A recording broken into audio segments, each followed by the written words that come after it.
Contrairement à ce qu'on pourrait croire avec toute l'effervescence autour de la finance durable, le consensus n'est pas établi pour tout le monde en ce qui a trait à ça, puis encore moins un consensus sur la façon d'implémenter. Donc c'est sûr que faire de l'investissement responsable qui a de l'impact, puis qui n'est pas juste un exercice de greenwashing, d'éco-blanchiment. Il faut faire bouger les choses, il faut changer les processus déjà en place, il faut imbriquer certaines pratiques dans le processus d'investissement traditionnel. Ça peut déranger, puis c'est correct. Même pour les convaincus, il y a quelqu'un, quelque part, qui va poser des questions, puis c'est normal. Donc, il faut arriver bien préparé puis être prêt à répondre à la question pourquoi on fait ça. Il faut connaître son public ou les motivations pour l'organisation. Par exemple, est-ce que tu vas convaincre ton audience si tu arrives avec une perspective de gestion de risque, de capture d'opportunités, d'impact dans l'économie réelle, des valeurs, ou tout ça à la fois? Il faut savoir le pourquoi on fait ça puis bien le communiquer. La finance durable est un domaine en pleine effervescence. En compagnie de professionnels de l'industrie financière, ce balado explore les métiers qui façonnent la finance de demain.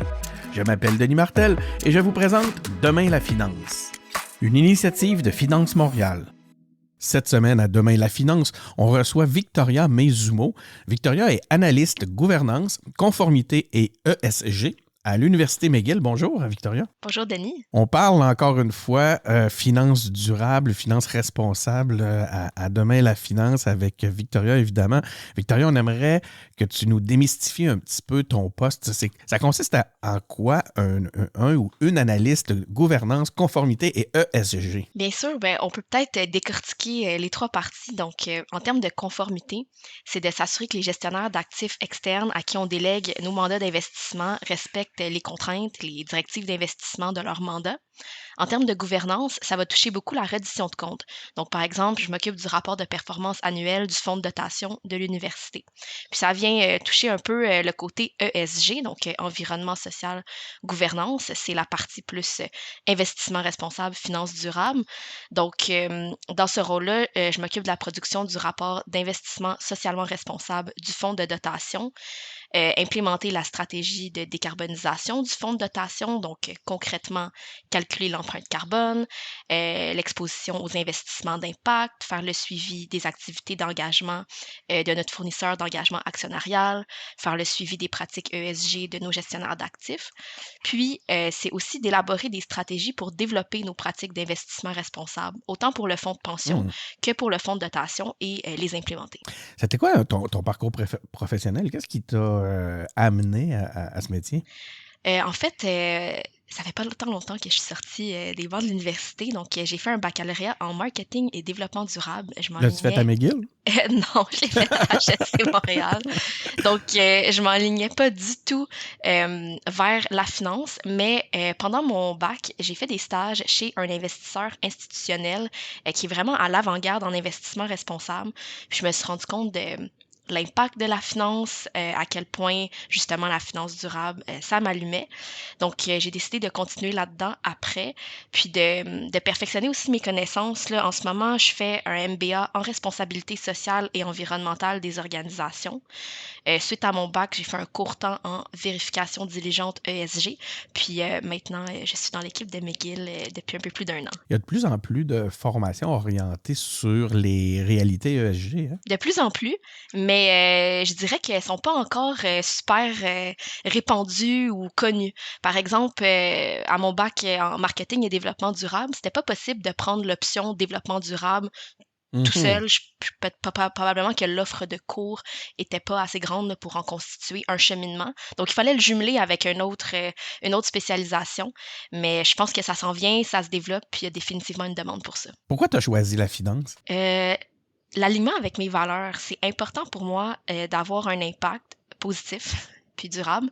Puis en finance, ce sont des grandes sommes d'argent qui sont allouées responsablement, qui sont allouées. Puis quand c'est alloué de façon responsable, ça peut répondre à ça, à cet Mhm. impact-là.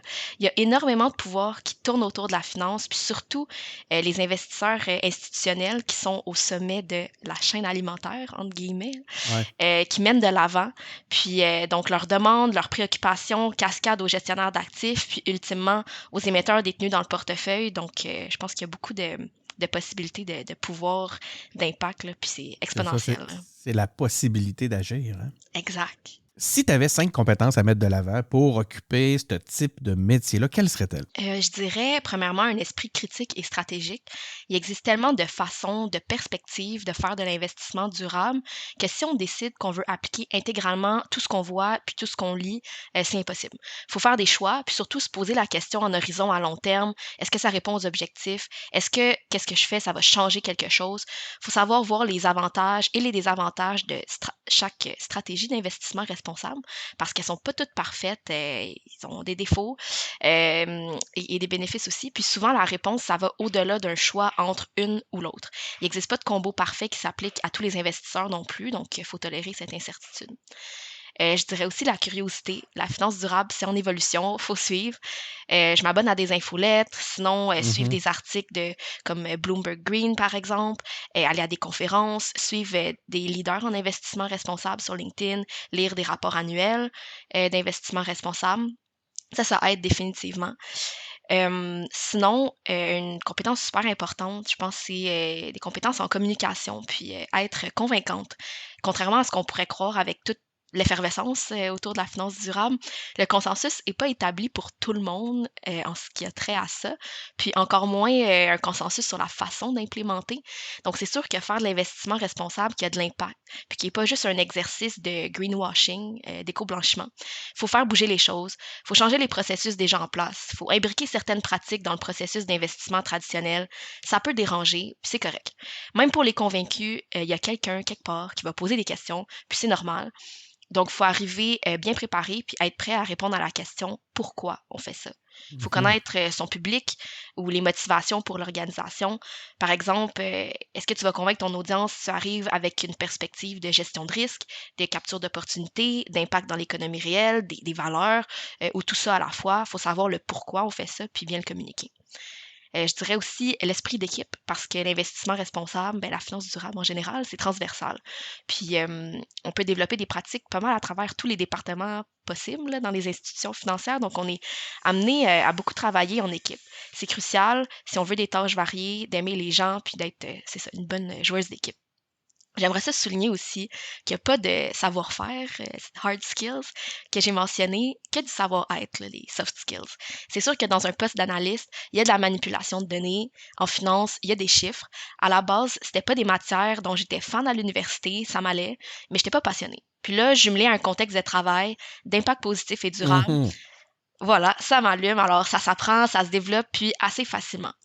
Puis, pour la cinquième, je dirais pas une compétence, mais un bel outil, la confiance en soi, surtout quand on commence. C'est intimidant parce qu'on côtoie des gens avec beaucoup d'expérience, Ouais. qui en ont vu d'autres avant, qui se connaissent entre eux aussi. Puis, même si c'est un défi, parfois, j'essaie de me dire que la situation est intimidante, mais les gens en soi sont pas intimidants du tout. Ils ont une famille, ils ont des enfants, ils ont des tracas comme tout le monde, c'est du monde comme toi puis moi. Ça aide. Puis, comme la finance durable dans sa version populaire puis répandue, mainstream là, des dernières années, est relativement nouvelle, les programmes d'éducation, là, comme on disait, qui l'entourent sont aussi nouveaux. Donc, même si on n'a pas autant d'expérience, c'est sûr qu'on peut amener une nouvelle perspective sur la table. Mais je dois l'avouer, c'est un défi parfois. C'est fascinant. Écoute, c'est la première fois que j'entends comme notion aimer le monde. Puis tu as raison, c'est tellement important pour réussir sa gestion du changement. C'est ce que je retiens de l'ensemble de tes éléments. C'est toutes les qualités nécessaires, les compétences pour pouvoir amener, hein, on dit onboarder les gens avec toi dans un élément que vous êtes en train de construire, finalement. C'est ce que je comprends. Hein. La Exact. finance durable, vous êtes en train de la définir, tout le monde ensemble. Il s'en va où le marché, justement, tiens? Selon toi, le marché, il va où? Puis, quelles sont les attentes que l'on rencontre dans le milieu? Je dirais, bon, où va le marché? Je pense qu'il s'en va vers la transparence, donc la divulgation et la standardisation de cette divulgation-là, donc pour mieux comparer, des pommes avec des pommes. Je pense qu'avec ces 2 éléments-là, il s'en va aussi vers une démarche plus ambitieuse. Ça se reflète à travers de plus en plus d'engagements, de portefeuilles carboneutres qui sont pris. Donc, une démarche plus ambitieuse et honnête. Moins d'éco-blanchiment, moins de promesses puis d'objectifs fixés trop bas, là, trop faciles à atteindre. Plus d'objectifs alignés avec la science et des impacts qui vont se répercuter dans l'économie réelle. En termes d'attente, je pense que les parties prenantes s'attendent à ce qu'on continue à développer l'intégration des facteurs ESG dans le processus d'investissement, à mieux identifier, gérer, mitiger les risques liés à ces facteurs. Puis les attentes des parties prenantes sont grandissantes. En plus, avec l'éducation à l'investissement responsable chez les investisseurs particuliers, l'accès rapide à l'information, de plus en plus de gens s'interrogent sur où va leur argent. Donc, c'est normal que les bénéficiaires se tournent vers les investisseurs institutionnels avec des questions. Puis, je pense pas que ça va s'arrêter. Quels sont les défis et même, ou sinon même les opportunités d'une carrière en finance durable? En termes de défis, je dirais être patient parce que parfois on arrive, on veut tout changer en même temps. Il faut plus y aller, je crois, par petites victoires, puis au final, voir la mosaïque se dessiner. Mais bon, à ça, je nuancerais que cette approche-là, qui est plutôt incrémentale, nous a pas sauvé de la catastrophe climatique actuelle. Donc, il faudrait quand même accélérer le rythme. Mais tout de même, en termes de défis, ça travaille la patience. En termes d'opportunités, quand j'étais plus jeune, on me disait quelque chose comme la moitié des métiers qui seront là quand tu feras ton entrée sur le marché du travail existent même pas encore aujourd'hui. Ouais. Puis j'y crois, ça s'est révélé parce que le poste que j'occupe actuellement, je suis la première à l'occuper à McGill, il n'existait pas avant dans sa forme actuelle. Et comme le secteur va évoluer, les métiers qui le composent aussi, puis il y a vraiment moyen de façonner notre rôle, de le faire évoluer. Les possibilités sont infinies, puis notre rôle ne sera pas désuet avant longtemps. Donc ça, c'est une belle opportunité. L'autre affaire, c'est qu'il n'existe pas encore, c'est ça, tant de programmes universitaires répandus qui touchent la finance durable. Les gens avec une solide expérience de 20 ans et plus dans ce domaine-là précis sont rares, sont précieux, et il faut former la relève. Donc, pour les jeunes en début de carrière, faut pas se bloquer des portes nous-mêmes. Si la finance durable vous intéresse, peu importe votre parcours avant, il y a définitivement de la place. Vous allez vous retrouver avec ces gens-là qui ont 20 ans et plus d'expérience, des gens avec un bagage incroyable en finance traditionnelle qui décident de faire le saut en finance durable. C'est une belle opportunité d'apprentissage. Quels sont les diplômes, les certifications qui sont importants d'avoir aujourd'hui pour pouvoir travailler dans ton domaine? En finance durable, je pense qu'un baccalauréat, peu importe le domaine vraiment, peut mener à des postes juniors puis te faire évoluer. La maîtrise puis les autres certifications sont des atouts qui peuvent aider à se développer puis à progresser rapidement. Puis j'insiste vraiment, là, peu importe le domaine, on retrouve des gens qui ont fait un bac en droit, en études internationales, sciences, génie et communication, sciences politiques, il y a de tout. Pourquoi? Ben, la réponse est aussi simple que parce que le développement durable est partout aussi. Vous avez besoin de métiers de tous les horizons qui arrivent de tous les horizons. Exact. Pour comprendre les différents enjeux, ESG, ça touche tellement d'aspects que y a plein de parcours là, qui peuvent fitter avec ça. C'est une notion qu'on entend souvent dans le cadre du balado à Demain la finance. Les gens insistent beaucoup sur le fait qu'il y a plusieurs métiers qu'on peut penser atypiques au milieu de la finance qui sont requis puis qui mènent à votre travail. Donc, si vous retrouvez, chers auditeurs, dans ce contexte-là, n'hésitez pas. Il n'y a pas finalement de métier atypique pour aller en finance. Tous les types de postes d'horizon et d'expertise sont requises. Si tu avais à faire des choses différemment aujourd'hui, tu l'as vécu, tu as étudié dans le milieu, qu'est-ce que tu changerais? Est-ce qu'il y a des choses que tu ferais différemment? Honnêtement, je ferais tout pareil, mais j'essaierais de plus me parler pour arrêter de douter puis faire confiance en mes choix. À l'université, c'est quand même relativement facile. On a notre parcours, on a nos cours. Bon, ça va, on suit le cheminement.